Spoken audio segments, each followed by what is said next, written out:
My name is Matt Williams, and this is my story.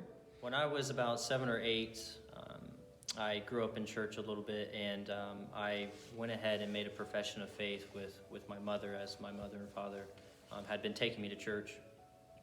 Shortly after I was baptized, but after that I continued to kind of live my life as the way I felt necessary, and the only thing that I really thought about was what I wanted and what made me happy. I took into no consideration at all of what God had in store for me and what God had commanded me to do. Maybe about a year and a half ago to 2 years ago, I started coming to this church.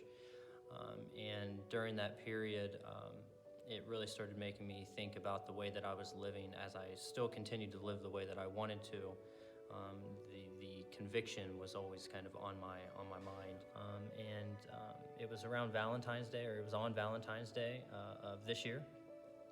Pastor was preaching, and what I took out of it was the characteristics of a godly man, and what a man of God should be doing in the church and the life that he lives. And it made me realize that I had a lot of changes that I needed to work on and I needed to get with God to do. And also it made me realize that I needed to be a part of this church and serve the church. So I stepped up, and that was a glorious day in itself. From that point forward, I started to kind of go through the processes of becoming a member of this church, going through the doorway class. And during that class and even after, it made me realize that I really wasn't saved. I worked from home, and I was working one day, and I had been praying for a couple weeks about where I was really at with my relationship with God.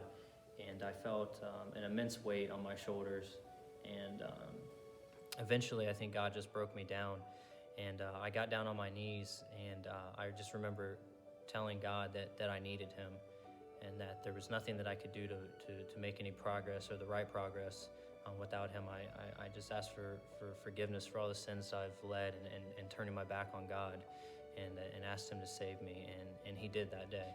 A lot of things started changing in my life, and mostly the conviction that I was feeling. It was showing me the mistakes that I was making, and the things that I needed to change in doing so. The biggest change as of recently is I used to drink. I can't lead my household in prayer after I've had a couple beers. So God opened that up to me. It also made me see that I needed to be in the Word more, with myself and with my wife. And you know, it's hard to stay consistent when you have kids, but it's the conviction, and it's hearing God tell me that I need to be doing that now, whereas before I could easily dismiss it. The scripture that has been on my mind lately, and that's been really good for me, is Ephesians chapter 2, 8 and 9. And it says, "For by grace you have been saved through faith, and this is not your own doing. It is the gift of God, not a result of works, so that no one may boast."